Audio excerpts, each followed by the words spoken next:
Daxili İşlər Nazirliyinin Baş Dövlət Yol Polisi İdarəsi yağışlı və çiskinli hava şəraiti ilə əlaqədar hərəkət iştirakçılarına müraciət edib. İdarədən bildirilib ki, müraciətdə deyilir. Hazırda Bakıda və Abşeron yarımadasında müşahidə edilən yağışlı və çiskinli hava şəraiti yollarda daha çox diqqət və məsuliyyət tələb edir.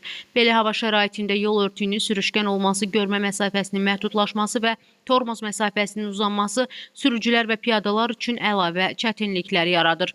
Baş Dövlət Yol Polisi İdarəsi sürücülərə müraciət edərək hava və yol şəraitinə uyğun olaraq ehtiyatlı hərəkət etməyi, sürət həddini azaltmağı, ara məsafəsini artırmağı və avtomobilin texniki sazlığını, xüsusilə işıq cihazları və şüşə silənləri yoxlamağı xatırladır. Eyni zamanda piyadalar da belə hava şəraitində daha diqqətli olmalı, yalnız müəyyən edilmiş keçidlərdən istifadə etməli, səki ilə hərəkət etməli və mümkün qədər açıq rəngli işıq əks etdirici elementləri olan geyimlərə üstünlük verməlidirlər. Bu onların yolda daha tez görünməsini və təhlükəsiz hərəkətini təmin edir.